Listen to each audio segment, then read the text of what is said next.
Bonsoir à tout le monde, je suis Fleur la Diva. Vous êtes sur la Diva TV. Je vous présente l'émission à cœur ouvert qui est basée sur les individus congolais et partout dans le monde qui vendent la marque de la RDC. Donc là où vous trouverez ces gens-là, la Diva TV sera là pour les interviewer. Aujourd'hui, nous sommes avec l'honorable Papi Nyongo qui est de l'UDPS et qui siège au Parlement. Donc nous allons faire à cœur ouvert avec lui ici à Washington DC. Bonsoir honorable. Bonsoir la Diva. Vous êtes prêt à parler à cœur ouvert? J'ai déjà un cœur ouvert. Pouvez-vous nous décrire qui vous êtes réellement? Sommairement, il faut dire, je m'appelle Papi Nyongo comme vous l'avez énoncé. Je suis de formation juriste, j'exerce la profession d'avocat à Kinshasa, principalement et à travers la République et en Afrique. Et depuis 2011, j'exerce un mandat parlementaire parce qu'élu député national sur la liste élue de Pes Tshisekedi à Bandundu. D'accord. Quelles sont les personnes qui ont joué un rôle important dans votre vie? Oui, les personnes qui ont joué un rôle important, il faut dire, c'est d'abord ma mère qui m'a engendré, à travers mon père qui m'a fait concevoir. Et aujourd'hui, je partage la vie avec une épouse, ça fait déjà ma famille, donc ce sont des personnes qui me marquent, également mes deux enfants. Parlez-nous un peu de vos passions. Exact, jeu de passion. La politique est une de mes passions. Mais il faut dire également que la spiritualité positive est une de mes faiblesses. C'est-à-dire ça veut dire que l'homme est un être, un sujet actif comme vous connaissez, mais tout être est également un esprit. Avant d'exister, l'homme est un esprit et après sa vie sera un esprit. Donc c'est une des préoccupations de ma vie et ça fait également ma passion. Pensez-vous que la religion est compatible avec la politique? Non, la religion n'est pas incompatible avec la politique parce que la politique, quand vous l'exercez par vocation, c'est un exercice, c'est un apostolat, ça constitue un pan de votre vie religieuse. Il y a croire même que Jésus-Christ est lui également politique. Voilà, donc on va revenir un peu là-dessus. Souvent vous prenez la religiosité, surtout Jésus-Christ. Aujourd'hui, nous voyons plein de groupes qui sortent, les groupes, par exemple, il y a les musulmans. Par rapport à vos propos, ils se sentent peut-être exclus, non? Non, ce n'est pas ça. Il faut dire que Jésus-Christ a deux parties de sa vie. Il y a la vie matérielle de Jésus-Christ, qui est enseignée selon qu'il est né de la Vierge Marie, conçu du Saint-Esprit. Il a vécu dans une communauté avec ses règles, qui fait que moi également, je suis né de ma mère, de mes parents, qui tirent leurs origines quelque part. J'ai mes traditions, j'ai des coutumes, tout ça, c'est une chose. Mais il y a également la vie spirituelle de Jésus-Christ qu'on considère comme Dieu, dans ce sens qu'il a été et il sera. Et tout ce que tu apprends, bouddhisme, hindouisme, catholicisme, christianisme, ce n'est que de volets d'expression d'une foi. Et je considère que c'est subjectif. Ce n'est pas ce qui est fondamental. Ce qui est fondamental, c'est de se fixer sur votre vie et de penser à ce que vous serez par rapport à l'éternité. Et de considérer qu'au-delà de la vie, vous avez un être supérieur qui règne. On l'appelle Yahweh, on l'appelle Dieu, on l'appelle Nzambiampungu. Quel que soit le nom que vous donnez, mais au moins au-dessus de votre vie, il y a un Dieu. Ok. Que pense votre femme de cette passion? Parce qu'elle est prenante. Libre, par exemple. Elle est praticienne chrétienne, on se cherche dans sa vie religieuse également. Et comme tout chrétien, c'est la vie éternelle. Par rapport à la politique, je parle. Par rapport à la politique, nous nous sommes rencontrés sur un champ. J'étais déjà politique avant de devenir avocat. Je deviens avocat et les professionnels des médias comme vous et à la vie journaliste politique dans sa préoccupation, nous nous rencontrons sur son chemin, sur ces chemins-là. Je me passionne, je m'affilie à un camp politique. Elle peut en faire partie ou pas. Le plus important, c'est de respecter l'opinion des uns et des autres et nous vivons par rapport à celle. Avez-vous des faiblesses? Par exemple, vos ennemis, qu'est-ce qu'ils pensent? Effectivement, j'ai beaucoup de faiblesses et parmi mes éléments de faiblesse, c'est d'abord ma nature humaine. C'est-à-dire? L'homme est faible par nature. Décortiquer un peu plus, parce que en fait, c'est à cœur ouvert ici. À cœur ouvert, exactement, mais je ne voudrais pas qu'à cœur ouvert me prenne 3 heures à décrire les faiblesses de l'homme. Mais il faut savoir que l'homme par essence est faible. L'homme par essence est terre. Et à cette terre-là, on prête un souffle de vie. Un souffle de vie que l'homme est censé perdre à un moment. Et le mélange de cette terre avec le souffle de vie fait que l'homme a ses faiblesses de tout genre. Son regard est une faiblesse, lui est une faiblesse, tous ses sens constituent une faiblesse pour l'homme. Mais également, ça constitue un atout quand l'homme sait amener tout ça en équilibre. D'accord. Pourquoi faites-vous la politique? Pourquoi je fais la politique? Il faut poser la question pourquoi la politique me hante. Là, ça sera un peu plus facile. J'ai été politique, je crois que j'étais déjà j'avais 7, 8, 9 ans. Pour ceux qui m'ont vu grandir, ils pourraient vous dire qu'à l'école maternelle, j'étais déjà politique. Parce que déjà à l'école maternelle, j'étais chef de classe. Je n'avais pas 5 ans. Et je passais toute ma scolarité entre ceux-là. Pas la politique dans le sens de vivre de la politique, mais dans le sens de servir les autres, servir la communauté. Ça caractérise ma vie. D'accord. Et quelle est votre idéologie? Et écoutez, je suis de cette idéologie qu'aujourd'hui, ceux qui ont écrit des livres et des théories considèrent que nous devons être sociodémocrates. Mais je crois que la plus belle idéologie que j'écrirai un jour dans ma vie, fort des expériences, je l'évalue également, c'est l'humanisme. L'humanisme est au-delà de considérations théoriques, idéologiques et politiques. L'IDPS est socialiste? Exactement, l'IDPS est sociodémocrate, c'est ce qu'on nous dit sur le papier. Mais il faut aller de l'intérieur pour considérer si nous sommes également exactement sociodémocrates. Mais je crois que si l'UDPS peut être un peu plus humaniste, nous réussirons beaucoup de paris. Donc il ne faut pas seulement coupler les théories classiques de la vie politique à ce qu'il faut déclarer pour raison de publicité, mais il faut surtout coupler cette théorie-là à la réalité de la vie. On dirait que l'UDPS est fondamentalement un parti humaniste. D'accord. Donc, que faites-vous ici, à Washington? Parce que je pense que... Un mélange de beaucoup de choses. Il n'y a plus de vacances parlementaires, là, c'est fini, là. Non, vacances parlementaires ne veut d'abord pas dire congé parlementaire. Ça veut dire que vous n'êtes pas à l'abri de vos charges, mais vous le faites autrement. Vous le faites vis-à-vis de votre électorat. Vous le faites vis-à-vis de ceux qui vous ont élus. Mais je considère par ricochet que ceux qui vivent ici dans la communauté congolaise, les Congolais de la diaspora comme on appelle, constituent un volet, un maillot important de notre électorat. Ce sont eux qui nous apportent un appui intellectuel dans les campagnes que nous menons. Ce sont eux qui nous apportent un appui logistique dans ce que nous faisons. J'ai choisi cette fois passer mes vacances parlementaires avec la communauté américaine, la communauté congolaise des États-Unis d'Amérique. Et ici, j'ai rencontré divers collègues politiques, et particulièrement ceux qui sont proches tant de mon parti que de mon groupe parlementaire, et nous nous sommes accompagnés dans beaucoup de choses, dans beaucoup de discussions, dans beaucoup d'entretiens. Ça nous a permis de communier dans la mesure du possible, donc avec le milieu américain, tant avec les communautés congolaises d'ici, c'est d'autres pays, également plusieurs autres environnements. D'accord, donc si on rebondit par rapport à ce que vous dites, quel était réellement le bilan de tous ces voyages, de la délégation en fait, de l'opposition ici Sur le plan humain, un bilan important. Un bilan important dans ce sens que nous avons rencontré de personnes sympathiques, nous avons tissé des liens d'amitié, nous avons noué des relations qui vont au-delà aujourd'hui de ce qu'on considérait des liens de famille. Il y a eu des liens de cœur même, il faut dire. Sur le plan professionnel, beaucoup de relations qu'on peut demain considérer comme un portefeuille important. Sur le plan politique, nous nous sommes remis en cause sur beaucoup de plans. Et je crois qu'en rentrant à Kinshasa, je peux dire que nous rentrerons un peu plus aguerris que nous l'étions avant. Pensez-vous avoir vendu notre marque, la marque RDC, comme il faut?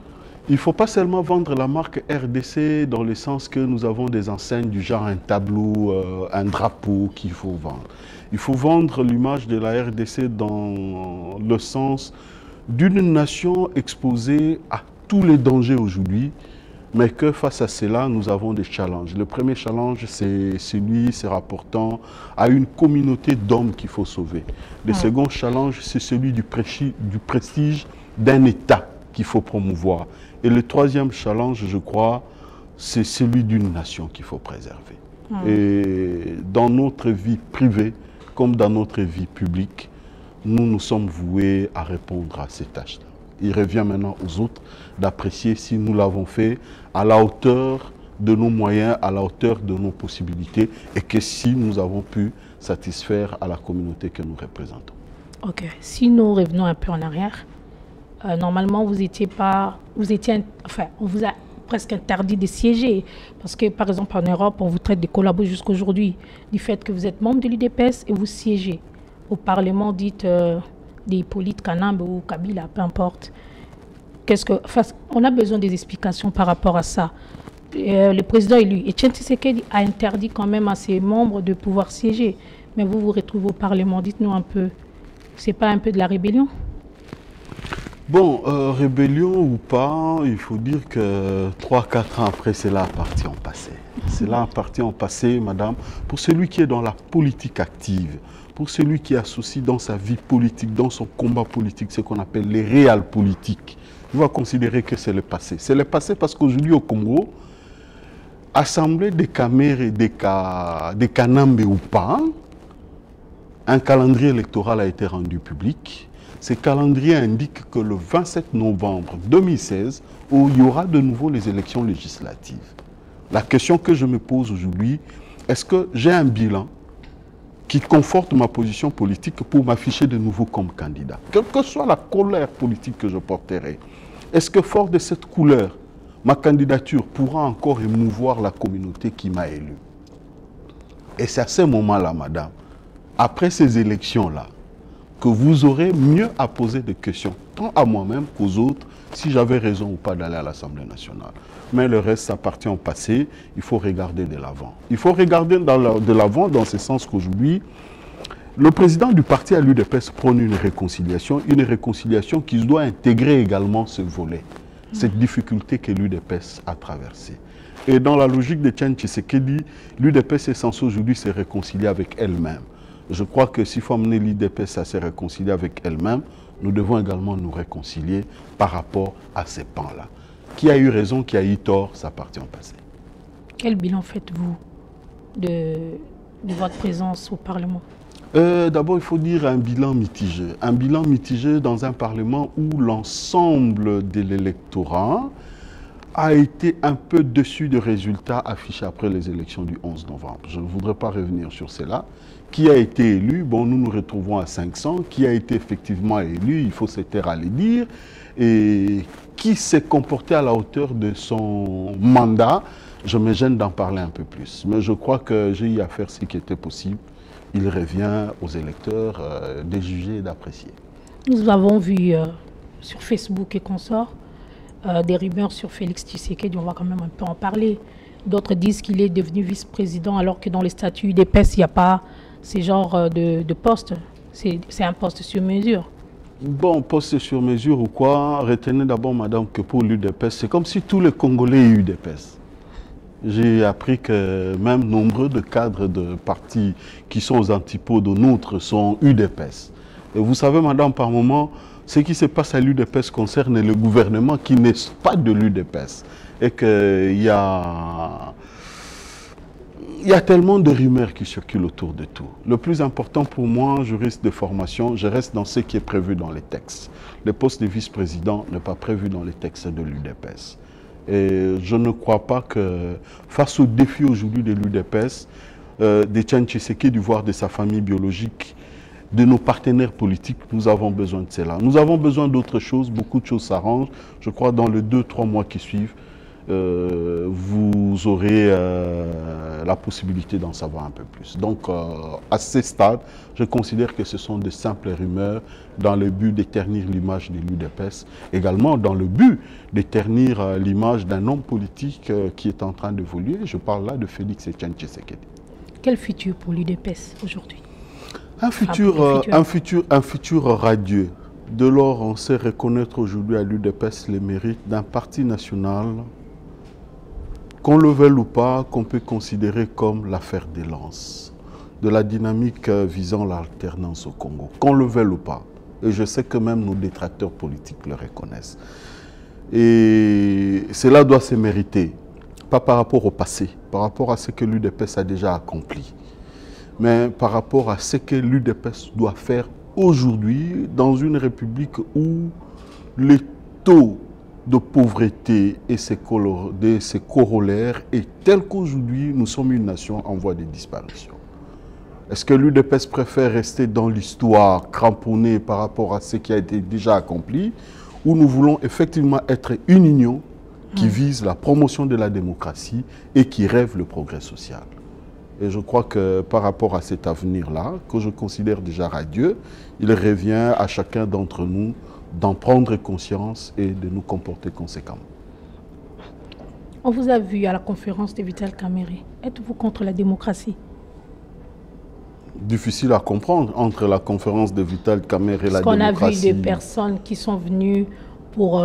il y a eu une altercation en fait, hein, donc on se demande... Il y a eu altercation entre un secrétaire, un ancien sous-secrétaire d'État américain, qui a considéré que face à Vital Kamerhe, député national honoraire élu, candidat président de la République ayant réalisé un score, qui vient parler Congo en terre étrangère, lorsque un Congolais est face à lui pour qu'ils échangent. Je vous convie à revisiter ces vidéos-là, également ceux qui vont nous suivre, pour vous réaliser que c'est un Américain qui chasse d'une salle de conférence un Congolais qui est venu suivre un autre Congolais. Alors à vous d'apprécier, l'altercation est venue de qui? Donc vous étiez venu pour l'écouter? Écoutez, monsieur a perturbé une activité pour rien. Mais et là, monsieur Cohen? Écoutez, heureusement que vous le citez, j'avais oublié son nom. Okay. Et nous avons pour souvenir de vidéos qui ont été balancées même dans les réseaux sociaux à cet effet. Vous avez déposé ensemble, l'opposition, une plainte sur Malou Malou. Et s'il y a un non-lieu aujourd'hui, qu'est-ce que vous allez faire? Le plus important, ce n'est pas un non-lien par rapport à un procès classique dans une république qui est la nôtre. J'exerce la profession d'avocat au Congo. Je sais ce que la justice chez moi, je suis un auxiliaire de justice, comme on l'a dit. Mais c'est plutôt l'essence, je crois, morale de la démarche. Il ne faut pas seulement s'attendre à une sanction judiciaire suivant que le code le prévoit, mais il faut surtout s'attendre à une sanction morale.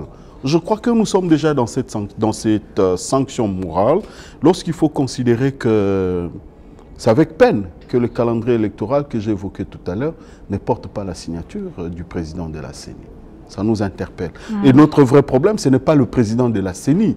Notre vrai problème, c'est aujourd'hui le rôle de nos délégués de groupe parlementaire de l'opposition qui siègent. Laissez-moi vous dire, je ne suis pas aussi regardant maladresse de Malou Malou qu'aux maladresses de mon collègue élu de Kananga, je cite là Jean-Pierre Kalamba, qui est rapporteur de la CENI. Et je sais pourquoi je l'ai dit, et lui sait pourquoi j'insiste à ses propos. Donc nous devons nous gêner, et je suis par moments très gêné d'en parler. Donc quand vous parlez de la CENI et son calendrier, dites-nous, ce n'est pas une préparation de glissement de fait? Glissement ou pas, madame, il est question que chacun de nous s'assume.